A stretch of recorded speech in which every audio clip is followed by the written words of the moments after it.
The first time I saw the Mini Arcade Pro at Gamescom, I had two very different reactions. First, I was enamored by the bright and cheery exterior and the unabashed old-school aesthetic.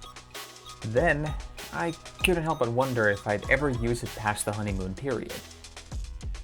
As luck would have it, I'd now spent the last couple of weeks with the device, courtesy of Imp Gaming, and I believe I have some answers.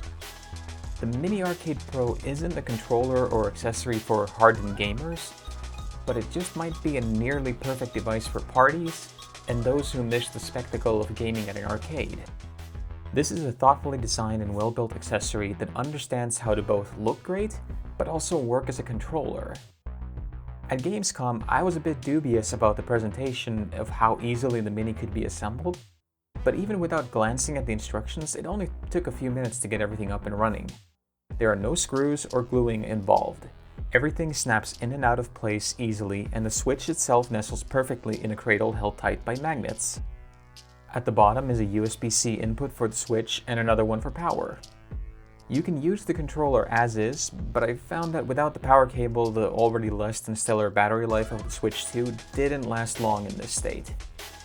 The back of the Mini Arcade Pro can house a wealth of Switch and Switch 2 game cards, which is perfect for both portability and when the device is set up as a party element. My one big gripe about the device is that changing the game cartridge proved nearly impossible for someone with big hands, and I ended up removing the Switch from the casing every time I needed to change games. Granted, if you're entirely a digital-first gamer, this won't be an issue. The Mini Arcade Pro can accommodate both the Switch 2 and the Switch OLED, with casings provided for both consoles. The plastic casing has ample heating solutions for the console, and during my 2-hour gaming sessions, I didn't notice any issues with the console heating up. The joystick has a fantastic Hall effect, and it clicks the way arcade machines used to. Even just fiddling with it is kind of a nostalgic joy, and it's wonderful to report that even in fast-paced games like Ninja Gaiden, there's no lag to speak of.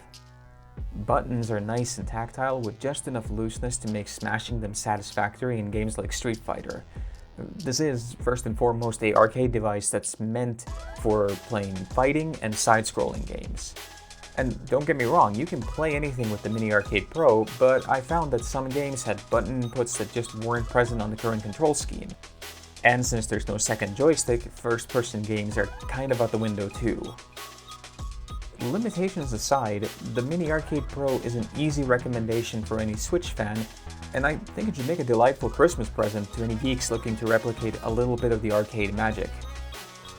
Younger audiences in particular will love the sturdy and vibrant aesthetic because it just makes the console feel bigger somehow. It won't replace your Pro controller, and it isn't a solution for everything, but it isn't meant to be one. Instead, it's a joyful reminder that controllers used to be fun. Accessories had a vision, they had an opinion of what gaming could look like, and that's precisely what the Mini Arcade Pro achieves. It reminds us of a collective past and allows us to pass that love on to the next generation, and I really love it for that. This one gets a warm recommendation from me, and I'll leave a link below to see where you can order one. See you next time.